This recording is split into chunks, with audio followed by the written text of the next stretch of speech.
दोन डबल आनंद आणि दोन डबल दडपण असं सगळं आहे. सूत्रसंचालनाचं दडपण आणि बक्षीस मिळेल की नाही ह्याचं दडपण. हे दडपणच मला ह्या कामाकडे खूप जास्त आकर्षित करतं.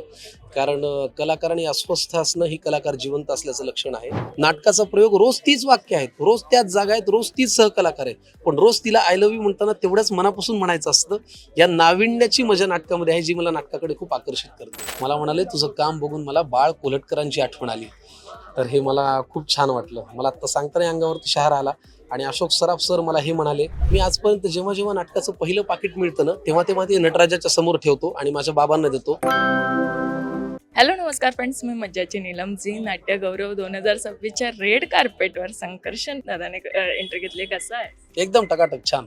आज दुहेरी आनंद आहे आणि मगापासून बघते तो आनंद फार छान वाटतं. हे सगळं बघताना कुटुंब कीर्तनला नॉमिनेशन आहे आणि सर्वोत्कृष्ट अभिनेता म्हणून आहे. मला सांग, हे जेव्हा आलं, ही कामाची पोच पावती आहे आणि ही जेव्हा थाप देण्यात येते, कसं वाटतंय हे सगळं प्रोसेस करते? खूप छान आनंद. आपण एखादी कलाकृती लिहितो, त्याला नामांकन मिळतं, आपल्या अभिनयाला मिळतं, संपूर्ण नाटकालाही मिळतं. याच्यापेक्षा अजून काय पाहिजे?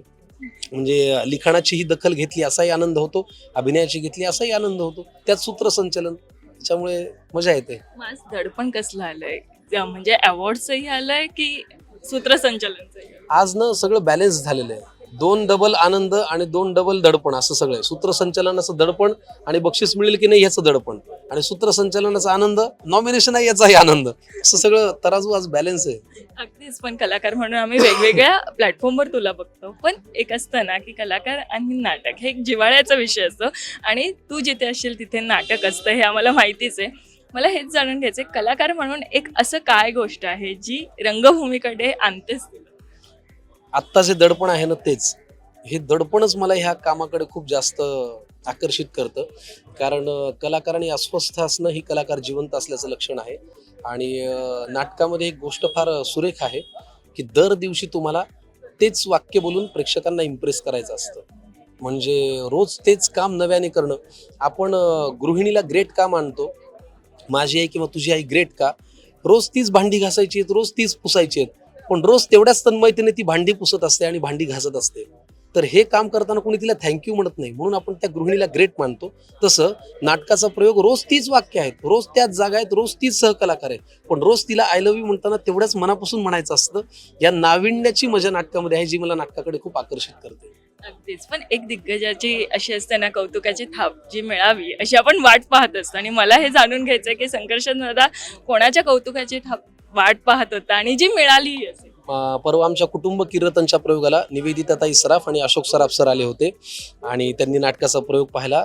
ते असं मला म्हणाले, क्या लिखा है और क्या किया है. मला म्हणाले तुझं काम बघून मला बाळ कोल्हटकरांची आठवण आली. तर हे मला खूप छान वाटलं. मला आत्ता सांगताना अंगावरती शहारा आला. आणि अशोक सराफ सर मला हे म्हणाले, आणि हे करत असताना त्यांनी मला एक सूचना पण दिली, जी पण मी माझ्या डोक्यात ठेवलेली आहे.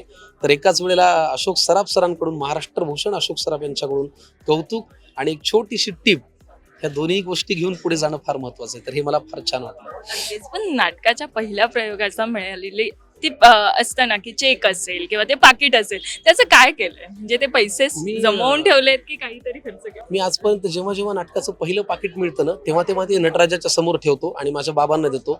त्याचं जे करायचं ते बाबा करतात. वा, किती छान. आणि मला असं वाटतं all the very best. Thank you आजचा so दिवस तुझा आणि मला असं वाटतं मिळणारच आहे हे award. Thank you so much. Thank you. Bye bye. Marathi मनोरंजन सृष्टीमधील मालिका, चित्रपट, नाटक तसेच कलाकारांबद्दलच्या नवीन अपडेट्स जाणून घेण्यासाठी नक्की सबस्क्राईब करा इट्स मज्जा मराठी या आपल्या नवीन यूट्यूब चॅनलला.